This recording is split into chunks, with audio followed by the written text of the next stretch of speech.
Okay, welcome everyone. Thanks for tuning in here from Smoky, California. Really appreciate everyone showing up to this. We have some great distinguished guests with us. We have John T. Connor, who many of you know. He's been on a million film sets, won the SOC award, very, very talented DP now. And he's going to be talking about some work he did. And action. My name's John Connor. I'm the cameraman on Rogue Warfare. It's a trilogy movie. We're using the anti-gravity every day in every shot we do. It's allowed us to do virtually anything. I've had to go back to the drawing board and reinvent the shots because now I realize I can do so much more that I couldn't do. Tracking with the actors is amazing. Frontwards, backwards, sideways, low, high, low to high, high to low. And it really allows you to move fast production-wise, get the shot, get there quick, and again, have a different look than handheld, and a different look than Steadicam, and a different look than a rickshaw or something like that. It allows you to do anything and makes for an incredible filmmaking device.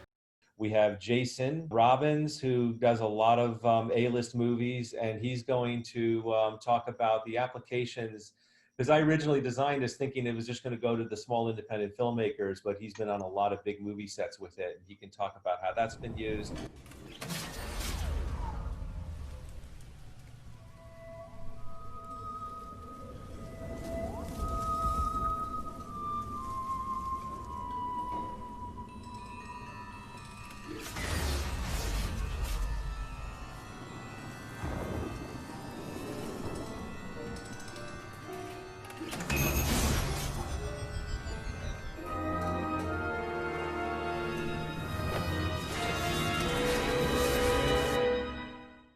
And we also have Jorel O'Dell with us.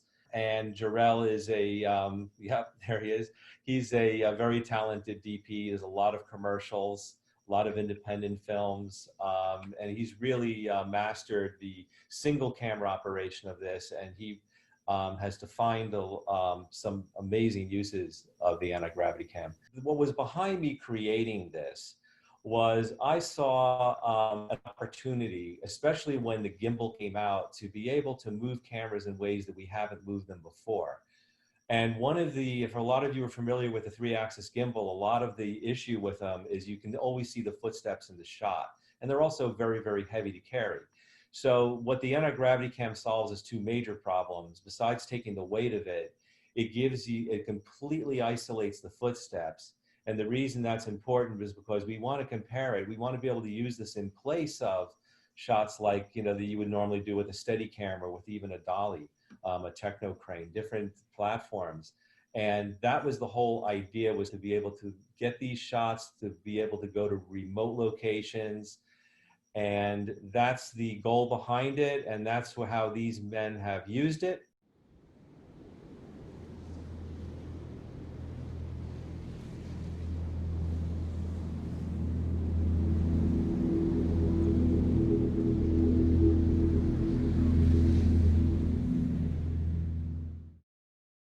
I'm Adam. I'm the founder of the Cinema Devices. I invented the anti-gravity cam. It's a body-mounted camera suspension system. It can go from the floor to about 9 feet overhead. It also has some handheld modes that are very, very effective. John, I can throw to you now. I met John like a couple of days before he started principal photography on Rogue Warfare. So he was like, what's this crazy thing? And I'll let him take it from here because this is a trilogy that's been playing on Netflix.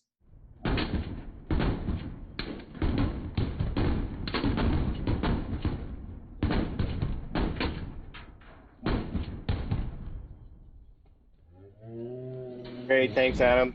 No, it was a very challenging 3 movies in 45 days.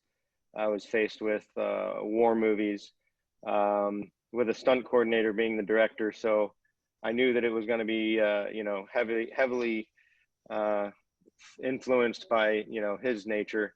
So I wanted to be everywhere with the camera and be able to go anywhere.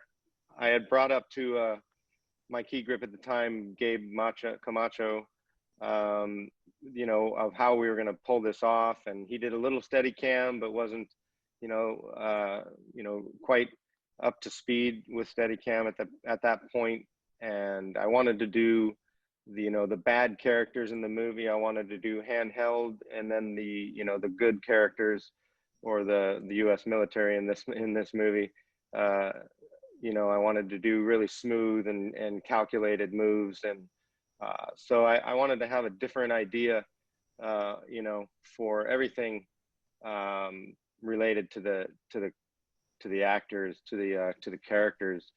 So we just didn't have resources or the money to do the things we wanted to do with Steadicam and Technicrane, and this just allowed me to have kind of a hybrid handheld. I was able to run anywhere and not have the thing bouncing on my shoulder. You know, it gave me kind of in between Steadicam and handheld feel. I was able to run with the camera, you know, jump over things, jump over people, and it really gave me the flexibility. On that, you can see we added a weight to the bottom, and on that, you can see we added a Starbucks to the top. But you know, different. We found, you know, different applications were better. Sometimes it was a little too floaty. You know, we were able to use. When you first walked up to me, we put up the full size camera, and then eventually, when I did the project, I used the mini. It just gave me a little more movement and had the camera closer to me.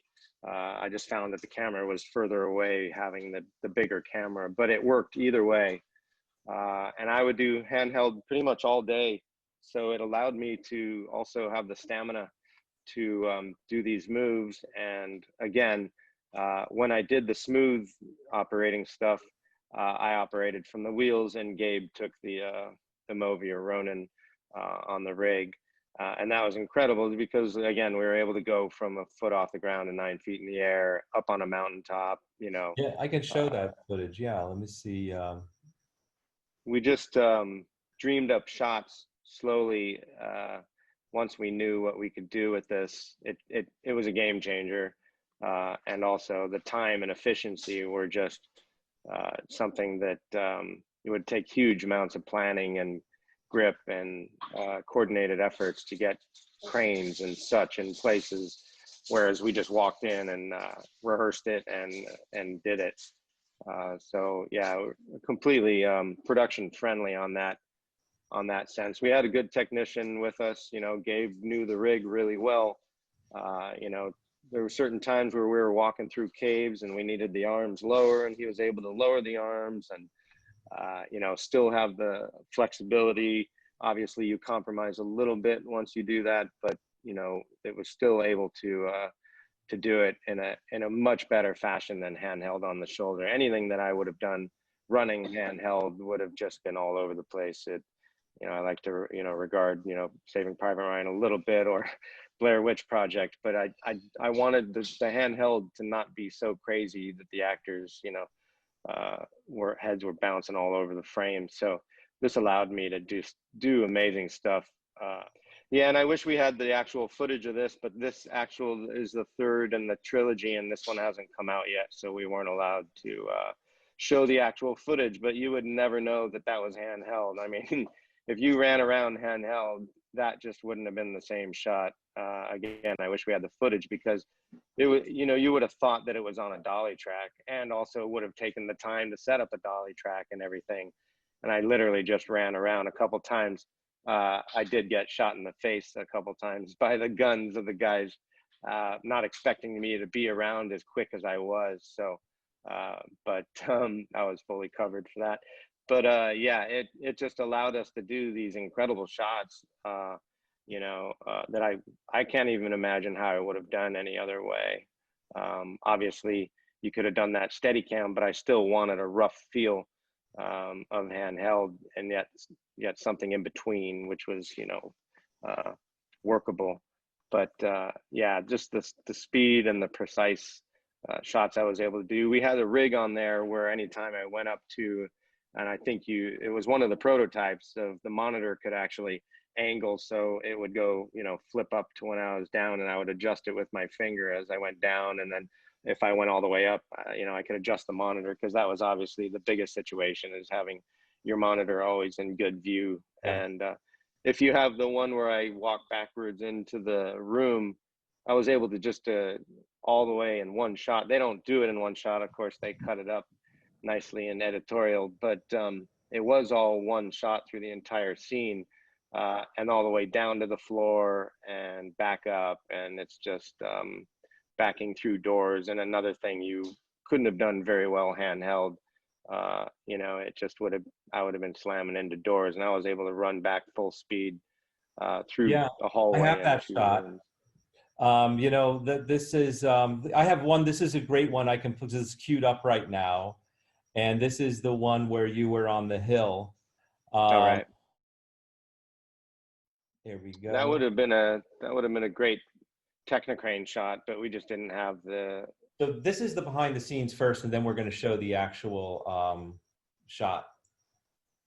Right. So we drove basically up to the top of the mountain. Again, it would have been very difficult to get a Technicrane there. And then we were able to just completely cover the whole scene.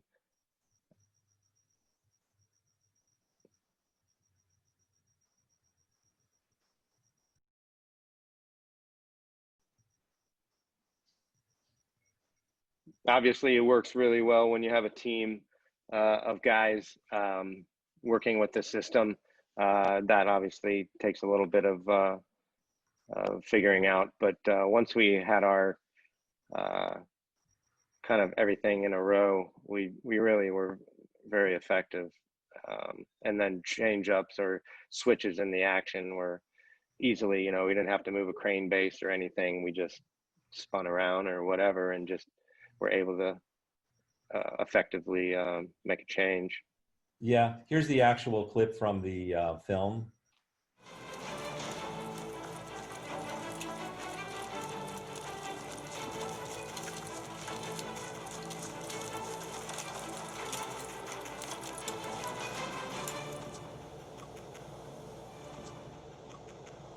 Yeah, I mean, it happens as quick as the shot is. It's just really just a helpful tool. Street, out front. Anything else? Main entrance is covered, but not by much. Nice little setup. Probably enough here to supply a small town. Chuck, you're with me. Sue, Ralph, and James, you take the west end. Copy. Hey, boy, we got this. Paulina, you know what to do. Let's move.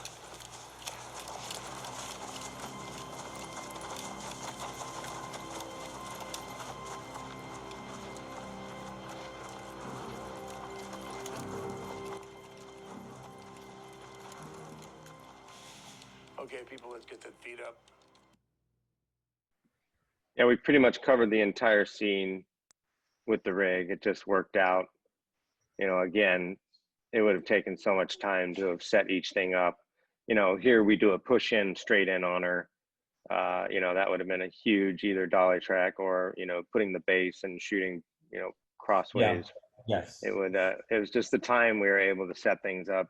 We never had to compromise, you know, where the camera wanted to be, because we couldn't get it there or couldn't have gotten it to where we wanted to be, you know, for the look of the background. We never had to compromise our ideas. We were always able to effectively get the camera wherever we wanted. It was just, you know, just obviously doesn't show up on paper, but when you're doing, you know, shots and you're doing 40 shots a day, you know, and 10 pages of dialogue, you're really able to effectively move through the set and just kill scenes. It's great. John, I have this shot. This is the footage of you hand holding in a very tight space. Action! So the sound here. This is in a very, very tight space, and you're able to navigate through it here. This is what you were talking about earlier. Yeah, again, you know, this is a handheld feel, but it's slightly better than handheld. You know, I was even able to, you know, just effectively move in differently, you know, with the actors depending on what they do, because obviously they do things slightly different every time. And I was able to make those changes and just go with it. And again, you can see the my fingers on the monitor bracket there on the left, and you can see it's got a swivel on it. So when I go down to the ground, I'll naturally, you know, flip it up so the monitor's in a good spot. You know, we put that weight on there just because, again, it did get a little wobbly, and it gave us a little kind of low end fulcrum, and it really helped for running stuff. Other stuff, I would take it off, and I actually just liked it there. You're even more versatile without it, but it does give you a little low weight. Yeah, so we were able to do anything. Yeah, to be really clear, amazing. this is the handheld configuration, and we also have it where we can put weights on there. Your batteries or the weights on the top, so you can get the lens right on the floor. Yeah. I don't think you've seen that configuration yet, John. And I can, right now, I can also show the actual clip. You can actually see what this looks like. So let me show. I wish I had it in a oneer, but obviously they cut it all up. But yeah, it was just amazing to be able to do shots from beginning to end and at least give them the option. This is from the actual movie. You can see the drama that this put in. Don't move! Move away from the table! Oh shit, Bravo!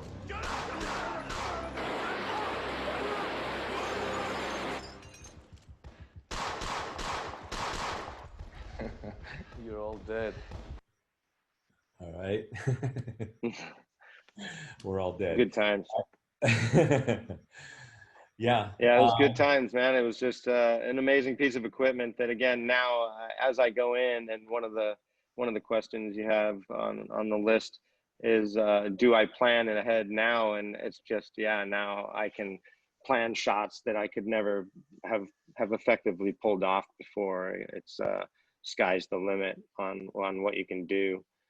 So I'm on a film starting soon, and it's I wouldn't normally have brought this out on a bigger film because I found out about it, and it's kind of the smaller world, and I was able to you know, really effectively use it. And now I can go on to a bigger movie, and my ideas with it is something I probably wouldn't have brought into the bigger world of movie making. But now I know that I can pull things off, you know, so I can get more for the director, you know, more of our day, more time on other things, and give the time for performance. I was never been held back on, you know, setup time. Obviously, you know, there's a lot going on once you get into the third, you know, the Ronin and all that jazz. But, you know, with great technicians, as we do have in our business and at our disposal, you know, it's not even an issue of the time. You know, the time we were always ready before the actors. You know, and changes and lens changes are so quick now. It's not even an issue at all.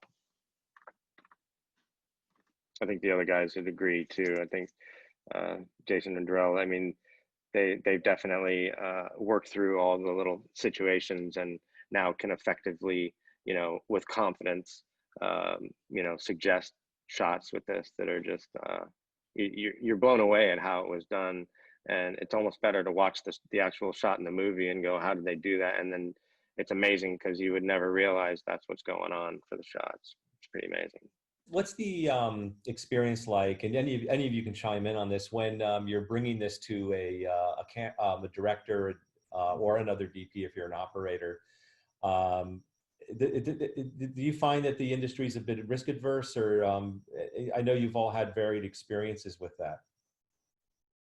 Go ahead, guys. Do you want to answer that, Jorel? Jorel, go ahead. Sure. I've definitely encountered a couple of rough patches. Yeah. It's usually just the first day when you show up on set and everyone's making fun of you.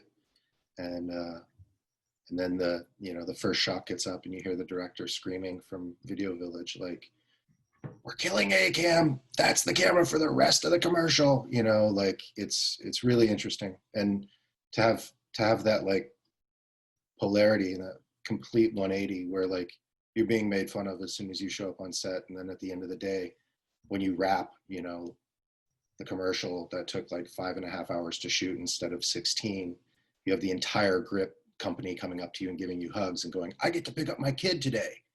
Like, that was pretty cool. You're a hero. Yeah. Yeah, it's a quick switch. Like, people just jump on board the second they look at it in Video Village, and they're just like, how could we not have had this like 10 years ago? Or, you know, even for like handheld stuff, bigger cameras, heavier payloads, like this could have been something a long time ago even.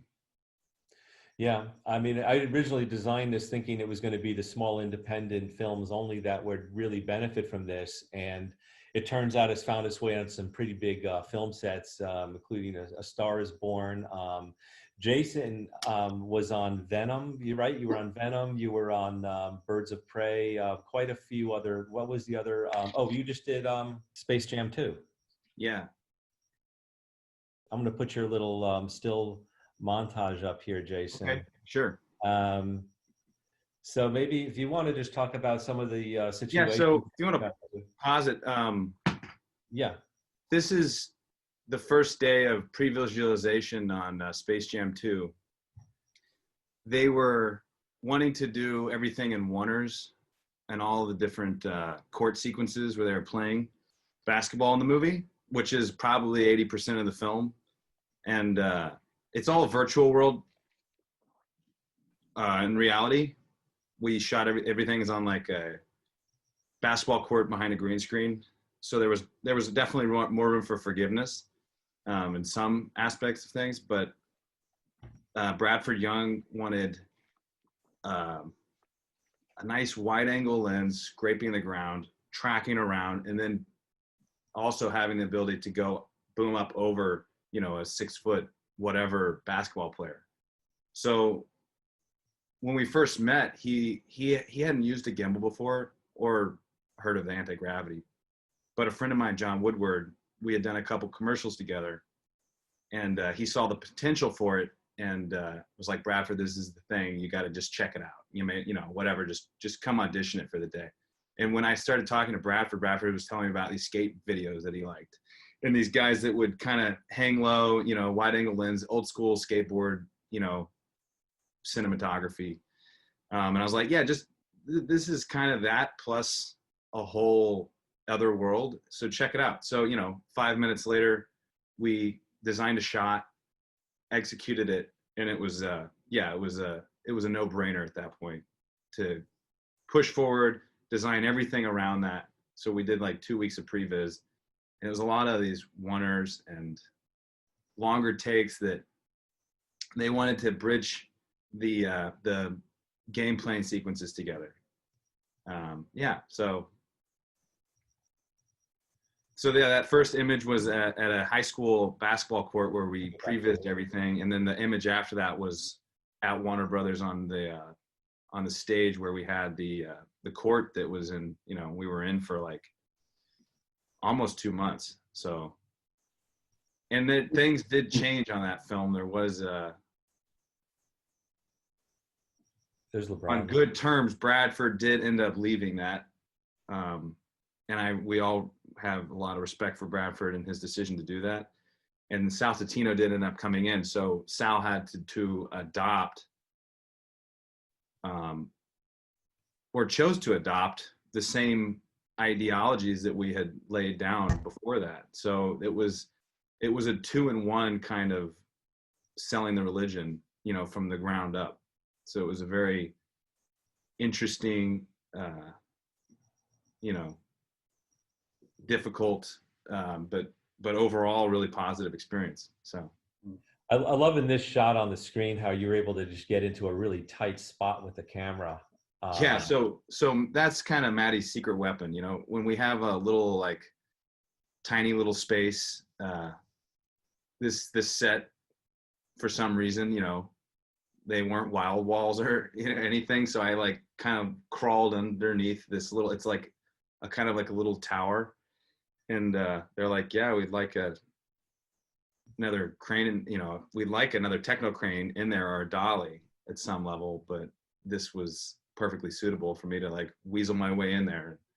set up quickly and get a shot off. And this was a situation to save time and plow through the day. That was going to be a techno crane, but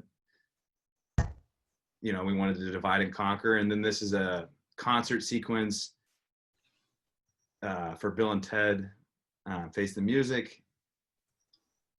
And then here we have Birds of Prey. This was a cool day next to Scott Sakamoto on the Steadicam. We were on a pier on stage, and it was a very hard, permanent set that didn't have a lot of flexibility, once again, because they wanted it to feel real. So it's just really massive, probably 15 feet off the ground, really hardcore old reclaimed wood planks, real solid pier looking thing.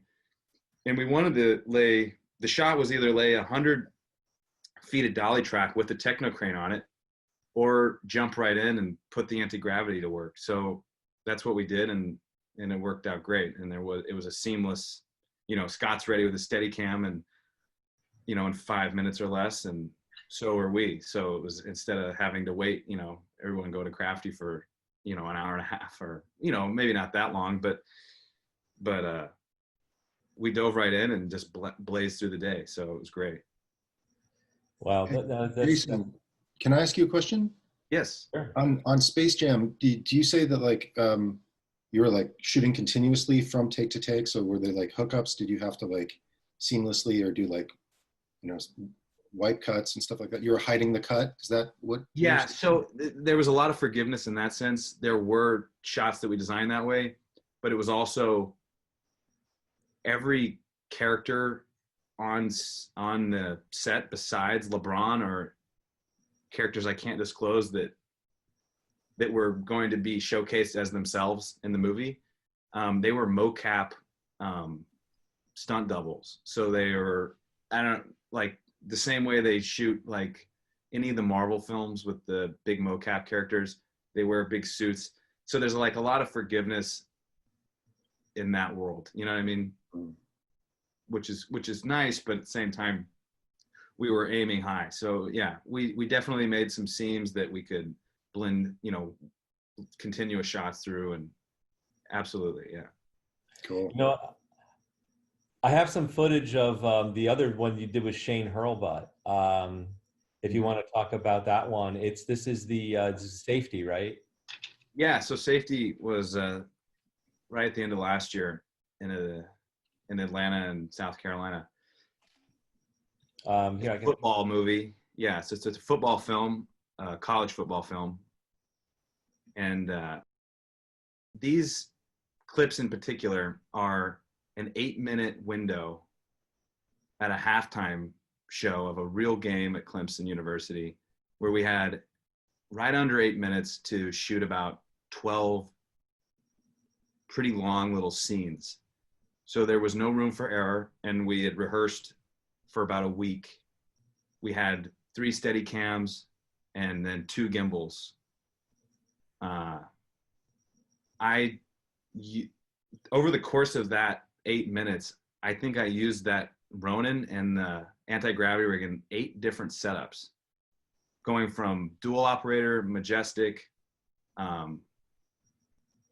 half dual, half majestic, and then completely locking off and doing a handheld shot. So it was definitely it was like testing the system to its to its absolute limits, and it ended up working out. Yeah, we're gonna look at this again. But once again, I'll second exactly what John said earlier, is that without good technicians and assistance in situations like this, it wouldn't work. It wouldn't work at all. I had Rebecca Olmo was my tech out there. She's really fantastic. Yeah, she's great, and everyone was incredibly helpful. And this was one of the most supercharged kind of days of my life on set so far. Shane's incredibly passionate, and he's an incredibly talented cinematographer, and it was a huge blessing to be able to, you know, work for him over the course of this film. This day in particular was like I said, again, you know, incredibly charged. So a lot of Have you noticed? One question I wanted to ask, you see the camera's really low to the ground right here. Have you all noticed that it's people start to think more about low shots that they didn't realize they could get when you're on a system like this, that you're able to preview this for them and they're all like, oh yeah, that's badass, let's do that? Well, I will say that it really defines the new low, because I think when you're in Steadicam and you go low, it really kind of can be difficult at times when you get extremely low, and you're kind of always trying to sell not so low. Yeah. And with this, it gets easier when you go lower. So when we're actually scraping the ground, we're giving that and offering that up. They're not usually getting offered that in this kind of situation. So it's the real deal, you know? Yeah. There's one really fun thing I wanted to show real quick. It's this is a with you and Shane. I'm going to put the audio on because Shane's a character here. Let's oh yeah. Here we go. All right. Who needs a crane when you got Jason at the helm on the anti-gravity? 15 feet of beauty. What do you have to say for it, Jason? Very good. Yes, the fun thing about this is how low you can get to the floor, because he's on a platform here. Yeah, the cool thing about is I didn't realize when you're on a platform, you can bring the elastics all the way down to the ground. So I think that was a 15-foot range because you were on a platform.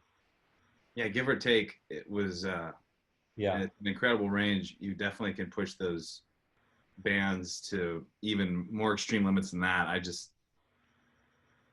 That was definitely, that wasn't even working at the limits of it if you really wanted to take it to the next level. But yeah, Shane loves to push it and really knows how to use it, and he's definitely not occluded by more traditional, you know, movement platforms. Sure. And you know, because I realized also when I was working with this system, the world kind of lives in a certain range with Steadicam for the most part. And I think I've noticed there's this range, this window that a lot of people can pose shots in. And wanted to see if we could break outside that box a little bit. Do you find that that's starting to happen more and more with the fact that it's not impossible to do it, that people start to think outside the box? Absolutely. I think that it's important that people first and foremost understand what the system does. But like John said too, without understanding it and having correct technicians and operators with that system and people there to help it flourish, it can be, it can be difficult to bring out onto a larger set. So with that being said, it's important that people get correct training and have a good understanding of the ecosystem that goes into stabilized heads and the anti-gravity rig, because they're it's a ecosystem that you have to really be deep into. Yeah, and I think when gimbals first came out, they were science projects. People didn't trust them. You had to have, and I know you were one of the pioneers of. You were in the kind of in the ground floor there. You too, Jorel, and I guess you've seen a big difference now that the technology's coming around. Are you seeing more acceptance of gimbals on film sets? That where there was like everyone was like this in the beginning? Well, absolutely. I think, and especially with the state of things now, it's kind of becoming the more and more normal. And I think, having a remote controlled head is incredibly popular right now, but it's also, of course, it's been over the last 2 years, it's definitely more accepted. It's definitely the art, the Ronin and it's seen as a professional head. And then getting people to have, to bear witness to what the anti-gravity cam can do is a whole different conversation, but we're having it now. It's good. We discovered a whole new thing. I mean, now, that we're in the throes of a pandemic and the restrictions on sets, having remote capability is a really big thing right now. And to get this level of camera movement, I've been hearing that this is going to could be very attractive to be able to get this level of camera movement, range, and remote operation without having too many people near the actors for social distancing right now. Just wanted to ask you guys real quick about setup time. I know we touched on it. And you mentioned about having a crew knows what the ropes and what's going on, but in general, I know, John, you said that people really weren't waiting for the camera. Any other experiences there as far as how quickly you can execute the shots you're executing? Well, another thing I seem to always do, if I seem to be in between high mode and low mode in Steadicam where I want the camera. I mean, I know it's pretty quick nowadays to flip into low or high for a Steadicam operator. You almost only have to spin the monitor now. It used to be quite a deal back in the day. Talking about low mode brackets and everything for film cameras, it was quite a deal. Now it's, it's a flip down, but still I find that it's really difficult to get in that middle section for Steadicam. So, I mean, that alone, time savings is you're anywhere you want to be. You just say it, and we're not restricted from going from high load to low mode. You can do it in one shot. I mean, there's, really only one other rig that does that. The one that goes off to the side, and then you have to end up compensating for all your shots, and you have a certain arc that the thing does. So you have to compensate with that. And all that is just kind of gone now. So setup time, obviously, you're going to switch things around. There's not much switching around to do, there's a little adjustment with the arm, and that's almost on the fly. That's usually while you're rolling already or while you're slating. So yeah, the setup time is amazing. And again, it pops out from handheld. And then, we had 2 cameras, so we were able to have one setup for one handheld and one on the Ronin already, which obviously saves time. But yeah, I didn't see the time that it saves you on the shooting and the, on the set, it doesn't even compare to setup times of bigger shots, cranes, like you said, and track, and, taking down set walls, and you know what I mean? You don't need to worry about the bucket. You know what I mean? So yeah, it's an incredible time saver all around. It just overshadows any other little tweak that you may have, here and there. Yeah, I guess you've been on a million sets. You've seen everything. Walls come out, cranes come out, everything. So, and Jason, you're actually, I wanted to ask you about this because you're actually a Steadicam operator. So you're someone who's operated both platforms. What are some of the key differences that you saw, or you can talk about? Well, I think John just said it really well there. There's that ability from high to low quickly. Just, it's a lot faster on the anti-gravity rig, and easier. But that's one of the primary advantages. There's also, I mean, they're 2 different tools completely. So it's hard to draw, a side-by-side comparison exactly. But when you do get, when you have a gimbal and an anti-gravity rig paired together, you have a really versatile system. Just like John also said, they had a handheld camera, a gimbal setup on a camera. You could take the gimbal, put it on a crane, have a remote head on a crane, take it off, put it on the anti-gravity, run around, switch that to the handheld system, run around. You have a really incredible versatility that with one rig. It's not a cure-all for everything, but it is incredibly versatile if you know how to use it correctly. Yeah. On that note, I wanted to go to some of Jorel's stuff. Now, Jorel's done really beautiful stuff. Jorel, what do you think? We could start with the actual commercial. Sure. When you're on the right path isn't always easy. That's why it's important to be prepared for anything life brings.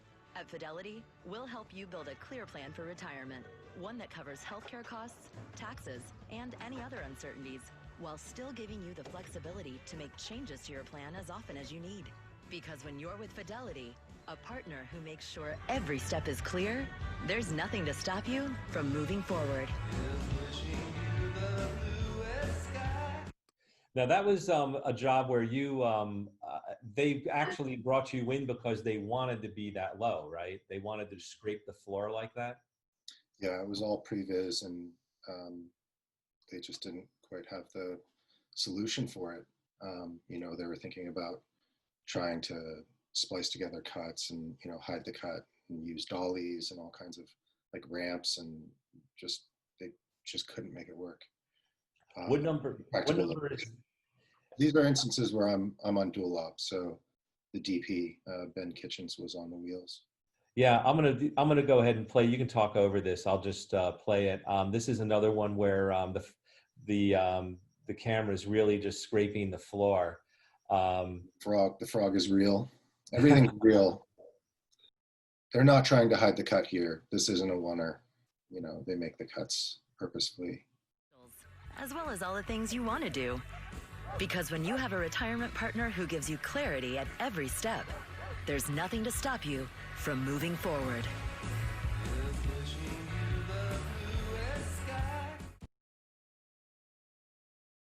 Now you've also you've done some really incredible other work we can show. Jorel uses this on commercials, and one of the things he more than most operators, he's really good at the single operation. So there's just to make it clear, there's a couple of ways to operate. One is very, very precise shots on wheels, especially when, and this is one thing I wanted to ask some of you who have done a lot of stuff with dual operation about focal length. We were able to get some, you know, you can get really precise on the wheels and get focal lengths that you can't get off a Steadicam because all the axial stabilization is being handled by the gimbal. And then the other way we operate a lot is with Jorel actually operates off a thumbstick, so he's kind of like a jib operator and a Steadicam operator and, you know, a dolly grip and everything at once. And DPing at the same time. His brain works in many, many different directions here. Okay, that's a music video where we're actually on the wider shots are quote unquote wide. That's on a 50, but then the singles are on 100 mil. So I'm DP and op on this. And I think it's good to show like those slow crawling push-ins that feel just very subtle. And then just the freedom to, like, you know, obviously move in the space, that's a no-brainer. But this is really where I think the anti-gravity cam shines, is, you know, using really long lengths, and shooting on 100 mil is not the easiest thing to do. Wow, this is 100? And to track people. That's great. That was 100 mil, huh? Yeah. Okay, great. And we also have, you have this one with the fight sequence. Do you want to look at that one?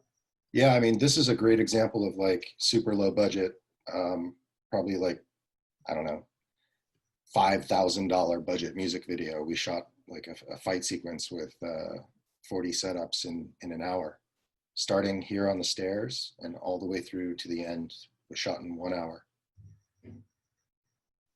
And I mean, it couldn't have been done without the AGC. Yeah, there's a lot of production value that you were able to pack in here. So this whole sequence you said was shot in an hour? In an hour. We had that sunlight coming through those windows just for that specific window of time, and had to get it, you know. Half the time we didn't even cut. We just went to the next setup, kept them fighting. Repeat, repeat, repeat, you know, move the camera, repeat. No, that's really great. Now the Zeiss commercial is 11, right? Let's look at Jaguar? Yeah, is that the Jaguar's number 6. Oh, 11 is a short film. Oh, right. That's pretty cool. Yeah, I'll play that. Here we go. Okay. Yeah. This is more of a narrative kind of vibe. And you're a single operator on this one too. Looks like some pretty long focal lengths. Yeah, it's a mix. It's a mixed bag. That was,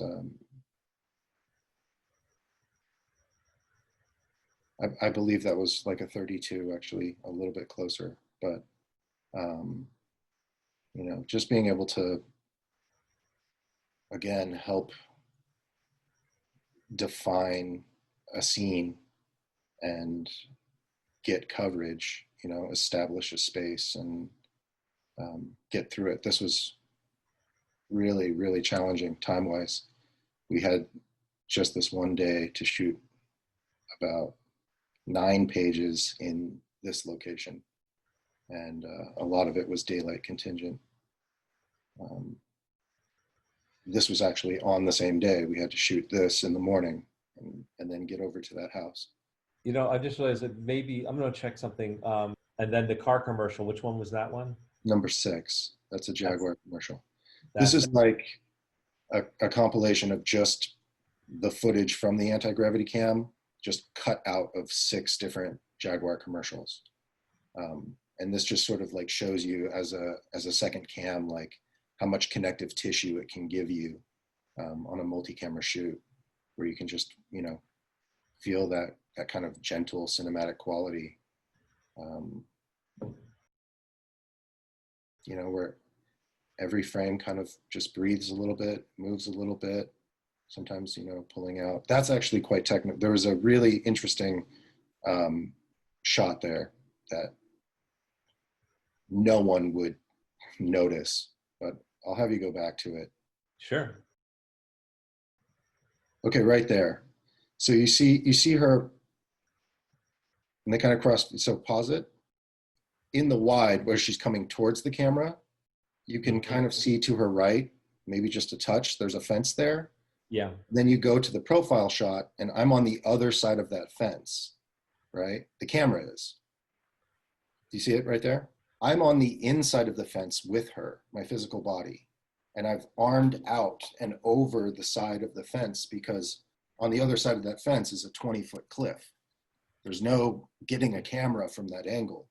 And the director was just, you know, quickly just said, Jorel, can you get the camera behind that fence and track with her? I said, yeah, sure. Made a couple of quick adjustments and, you know, extended my jib a bit. And I was standing on this side of the fence. Here's the fence. And the camera's over here shooting through the fence as we're walking down the fence. And yeah, that was another key point of where we were able to get the camera. Adam, do you have that picture of him over the rail? Yeah, I do. That's number 17 with. Yeah, let me pull that up right now. Because you had something similar to that too, didn't you, John? Yeah, just being able to get the camera where you just, you know, couldn't physically do it, and with ease, like Jorel was saying, he just literally stood on the side of the fence. Yeah, Look back, I mean, you know. Yeah. I mean, how quick was that? We just swung it that way and shot it. It wasn't a, you know, a huge rig. I'll play that again. Here we go. My cameo. Camera, Jorel. Yeah. That's it. There's Jason there. Yeah. So almost doing. It looks like you're almost doing a selfie, but we were able to reach over and pan around. This is another great example of going somewhere very remote. Okay, there you are. Yeah.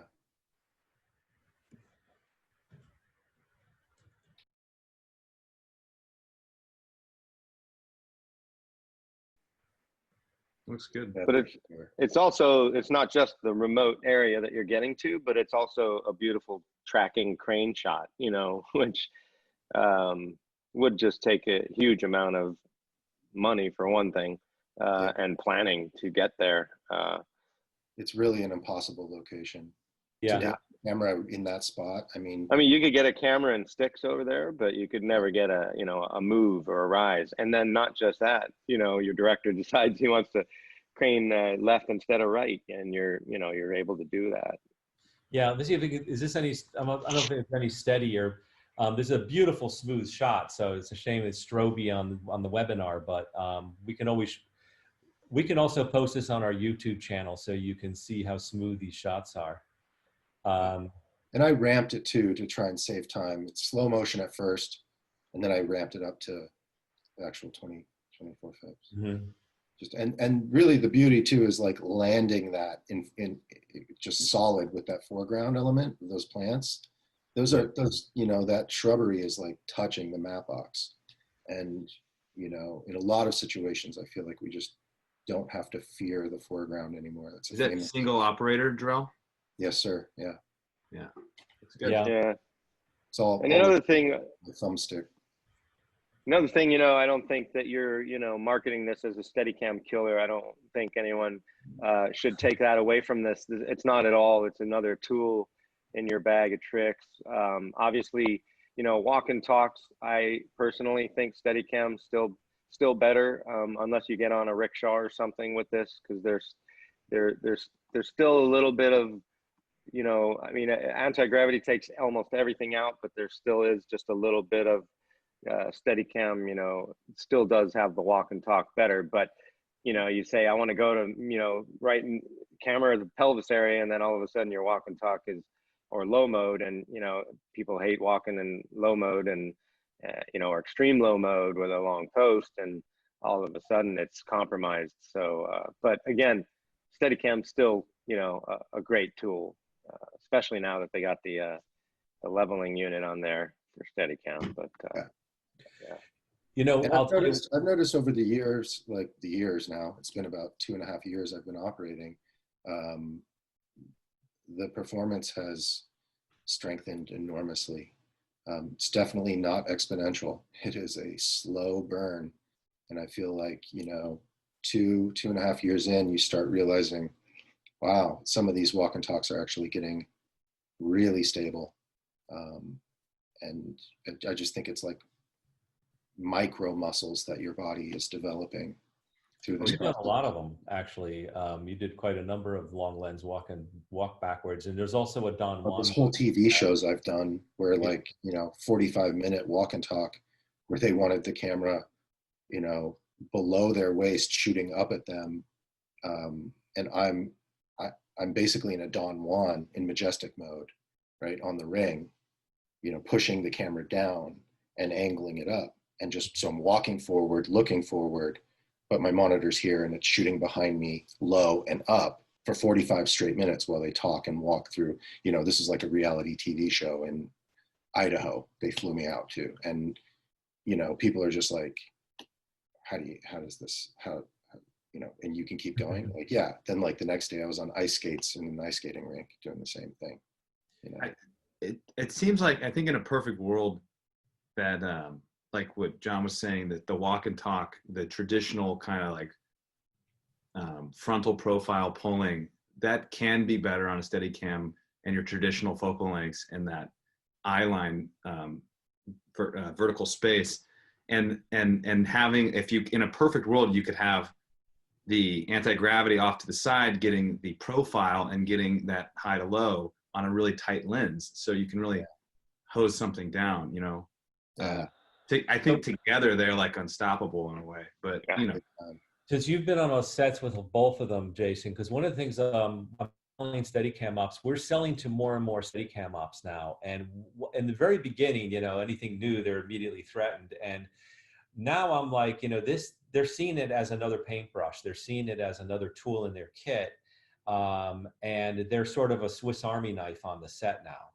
You see, do you find a lot more Steadicam ops are becoming more global operators, multiple platform operators, as opposed to just specializing? I don't know. That's hard to answer. I think it's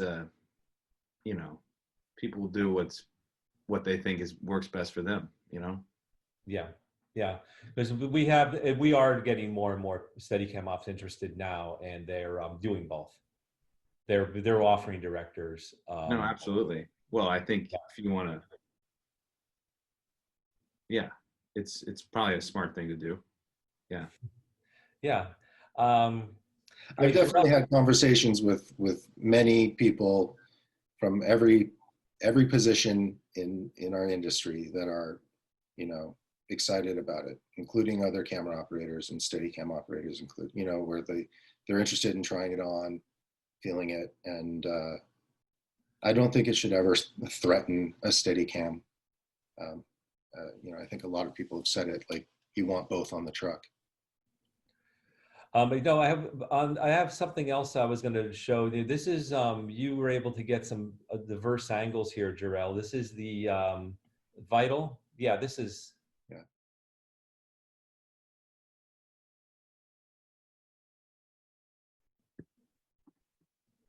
I think it played twice. Yeah. These are roll in the majestic mode and back on the jib for like super low shots. Push-ins. There's the tracking stuff. That actually was handheld, that one shot, so it's shaky on purpose. But yeah, Jorel, maybe explain how well that, like, if you're doing majestic stuff and you're doing majestic roll, how well the anti-gravity can help you do that.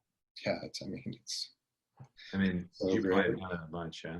It's so great. I mean, I just shot a Warner music video, and you know, I mixed it up. It was majestic half the time and jib the other half the time, and it was pretty challenging in that, you know, we had to do hookups for every end of each take, and it was like, you know, 30 to 45 second takes, and then end on, well, technically end, but you know, the camera never stopped moving. We had to pick up from that exact same frame.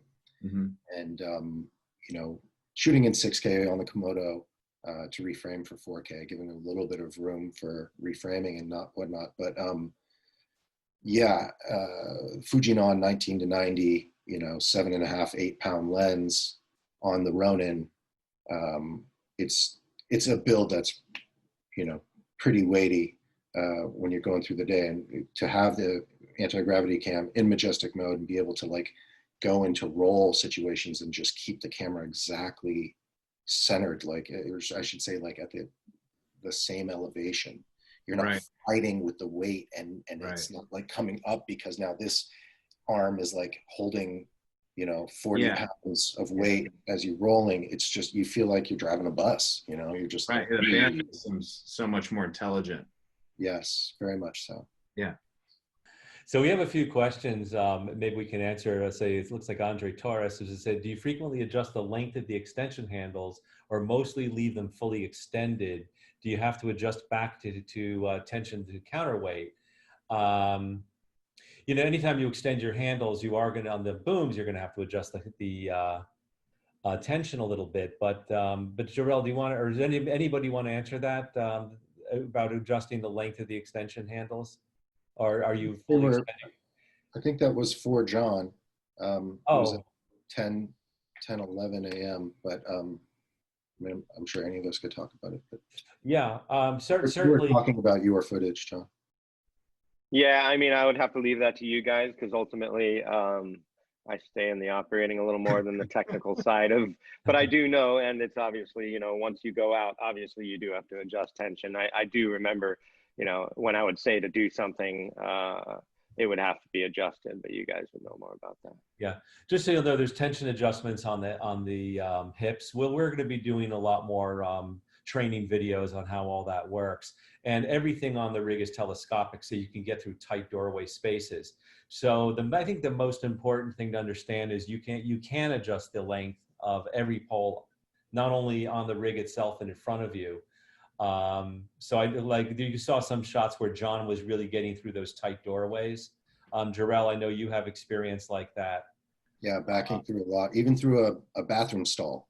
I backed through 3 different doorways, pulling talent in majestic mode, and then into a bathroom stall. So arms all the way down, you know. Yeah. One other question we have is, how long does it take to prepare for the movie? I guess that's trying to think as far as preparing for I think it's really prepping the rig. In other words, like, how long does it take you to really prep everything when you show up? It fits into the normal prep day, I would agree. Would you guys agree? Absolutely. Like a Steadicam, or, you know. Sure. Same thing.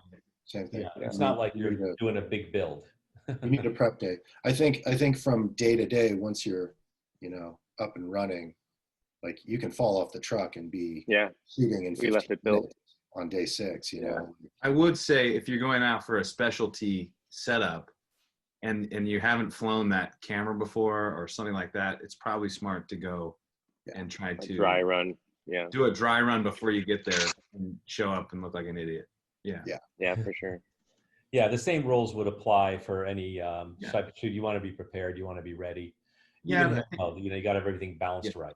But sometimes they bring this out as like a specialty, you know, for one shot or something, depending on what you're doing. So, yeah. We've had that experience where they brought us out for one shot or 2 shots, and as soon as they saw what we could do, they didn't put us down all night. Oh, you can do that? You know. Now, John, this is a question for you. They said they know Jorel uses the thumb control. Were you working more single operator, majestic, or dual op? So I know you did both. So you can talk a little bit and answer that question. For me, I really want to be about the frame. So I wanted to operate, you know, pretty much everything. So I single opt handheld, and then I dual opt any sort of Ronin work. Every time. That's all I did, and I always used wheels. See, John was in a unique situation because he really had, I guess you talked about this, but he had 2 narrative styles going. You had, maybe you can talk a little bit more about that, where there was a stabilized, very smooth sort of techno crane look, and then the very kinetic, super reactive whip panny handheld look. And John is really one of the first to really exploit the non-gimbal use of this, the direct camera use of this, which is a hybrid. It's a lot more stabilization than normal handheld, but still gives that emotionality. I can always play those clips again. But John, do you want to illuminate anything about that, about how you use the 2 narratives? I mean, it was just a great option to have both of those things in one tool. I mean, usually it's a Technocrane, and then it's a handheld, you know, but the handheld I was blown away by. I had no idea that I was going to be able to have that like hybrid in between Steadicam and handheld feel. That was a complete surprise when you walked out there with the rig. I had only thought it was for gimbal, and you know, and I had done movies on the easy rig, which wasn't so easy, and the ready rig obviously did a movie with that on before I discovered you guys. But I found those to be very restricting, and you know, just obviously the abilities of going up to down were there.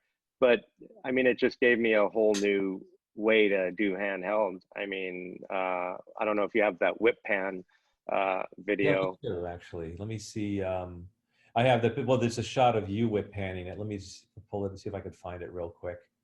Because when I did handheld, you know, back in the day, it was always through an eyepiece.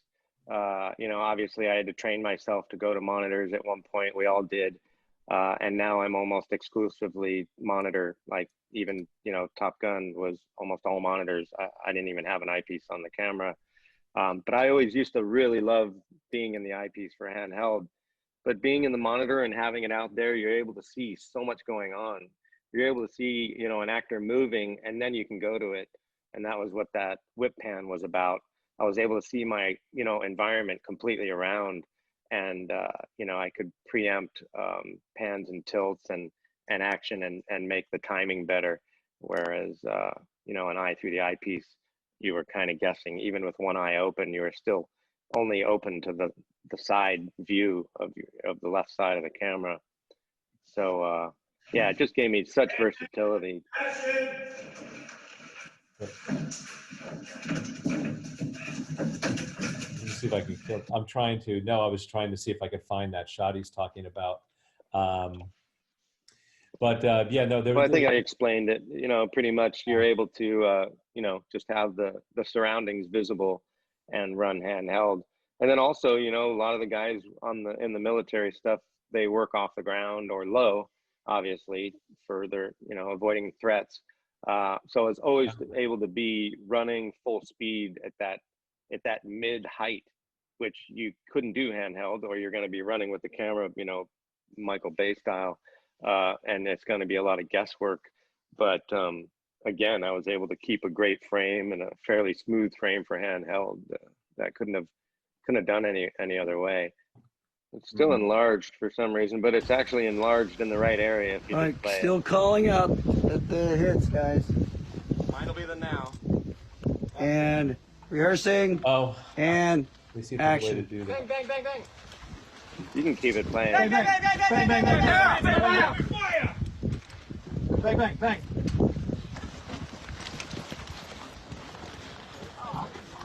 So again, I mean, that's fine. We get the idea. But again, I was able to be, you know, I would have had to been on my knees at that height, you know, for them being ducked down to run with them, you know, 3 feet, 3.5 feet off the ground. And I'm able to track with them, you know, through the entire thing. I just can't imagine how else to have done that, you know, even, and you just can't go on to you know, a rickshaw or something with that stuff. It's just too precise. You know, you wouldn't get going fast enough. And then the things I was running through were tents and stuff, whereas normally you'd have to clear a way, you know, for a dolly to get through and or everything. And I was able to just jump over these ropes that were tying these tents down and dead guys and all that jazz. I noticed you guys, or whoever was doing that tracking shot low, you went over the people. Did you actually step over that couch that was in front of you for the tracking shot? No, but they, you know, they yanked it. I yelled pull and they yanked it. So just let yeah, them I mean, it was clear. Yeah. But still, you are able to just step over things, and I was curious how you did that because I didn't see any height change and all. Right. No, well, that's, the apples. That's definitely something that I had to navigate. That was pretty interesting because, you know, I had to run 60 yards. And a frog. Yeah. Yeah, here that is. When you're on the right path isn't always easy. You can, I had to get, you know, to my endpoint in whatever 28 seconds, and it was about 58 yards away. And you know, it's really interesting too, because like we did a lot of takes, like maybe the first 15 takes were like, it looked like it was on rails. And then the director came in and said, we really wanted to make it feel like you're floating, like it's almost like a POV, and can you dodge the bike? And like, you know, and that's what ended up being the take. Yeah, those are the great things, is the versatility. You know, you're not stuck to, you know, a Technocrane arm or the base being on one place and moving the base and releveling the base. And don't get me wrong, Technocrane's a great device. We're not killing that either in any way, shape, or form. But when you don't have the resources, the money, or just the sheer manpower to get the crane where you want to go, you know, this next movie I'm doing is all in mountains and stuff, and we're already planning it based on the tool that we have. Whereas the director didn't even know about it before, you know, when he brought me on, and it was a bonus for him to find out that, oh, we can wait, we got to rescout because we can actually go to places, you know, that we don't have to worry about getting the camera there. So it's huge. Yeah, that's the music I always want to hear. That, you know, you're doing shots you wouldn't have been able to do. And I've been on sets. I've seen techno cranes right next to this, where they'll do both. Like Jason, you've seen that, where they'll use it's like a two different size paintbrushes. One point, Scott was on the wheels. Scott Sakamoto was on the wheels for the like a 50-foot techno, and you were holding the anti-gravity, and Chris was on wheels, and it was, you know, and Scott was saying, yeah, as soon as we go inside, the techno crane's going to go back on the truck and it's going to finish the shot on the smaller one. So, you know, it's not about replacing, it's really an additive situation. And for some of our lower budget people, and people that like Jorel, you've done some incredibly looking, it doesn't have a small budget look. A lot of the stuff you're using, and you're able to move really fast. And I gotta say, same Road Warfare, man. It's been doing great on Netflix. It's yeah, no, it's because everyone's sitting at home, because it's not a great movie as far as the dialogue's concerned, but the action sequences. I'd actually wish they would take all 3 series and make one great action series movie and cut out all the dialogue. But the third one's even better, because we really ramped it up on the third one with camera movement and stuff. So I'm looking forward to that. It has a big budget look. I mean, I think it was no budget. Huh? It was no budget. And Yeah, to no. do three cameras in 3 movies in 45 days, 15 days per movie, war movie. I got to tell you, it was 680 scenes. And I was at one point obviously a little worried how I was going to pull it off, and then you came along. So there should be a huge thanks to you. Of course, unfortunately, it just looks like amazing shots, but not much of the credit goes to how easily that was achieved. Yeah, as Jorel, you have you did it behind the scenes. You remember which number that was on your video? At John's set? Yeah, well, there's the one with you on the compound. There's the one. Well, there's one that's number 9. If you wanted to see, 9? it's unfortunately it's not John. It's on his set though. Oh, okay. It's just a running shot in Majestic. Oh, okay. All right. Let's just take a fast look at it. Let me see. Oh, that's right. Here we go. Ready? This is a window in window. So you have an opportunity to see with someone. This is running with a gimbal. And he's literally running around the compound of Rogue Warfare we were visiting that day. Holding the gimbal with one hand. It's smoother than that when you don't see the steppy zoom stuff. It's really, this is we're not doing it justice on a webinar. And do you have any questions for each other, or anything else that you want me to put up on the screen? No, let's do something, collaborate on something soon. Yeah. That's all I can say. Looking forward to that. Well, I can't work, guys, whatever you need. Yeah. I'm really looking forward to it. Well, I'm really grateful. We have a very small community right now of camera operators that are using this new technology. And it reminds me, this does like I'm old. I mean, years and years ago in the early 80s, I met Ted Churchill and Garrett and all these people that were right on the cutting edge. And there was a small community and a club of filmmakers getting these crazy shots. And the one thing I also wanted to mention about this is, John, you and Gabe saw the anti-gravity for maybe 2 days before you started principal photography and pulled it off. So did anything around that? It doesn't quite have, because I remember Steadicam, I had to just hold the horizon. I had to walk the line for like months. Yeah. Get that to happen. Yeah. Yeah, no, I mean, it just became an instant, gratifying way to shoot this movie. It just took all the extra time that you would need to make things happen. It gave you to effectively getting the shot. And I didn't even know that was going to happen. Literally, I don't know how we would have made the day every day. And at the end of the day, it just was the hero all around. Yeah. So, no, I really appreciate it. Listen, it is a small community. As Jason was also saying, you definitely want to have the training.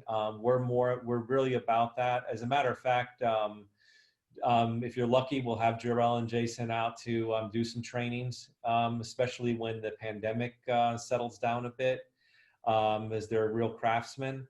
But we're very excited to bring in new operators to specialize in this, to think outside the box.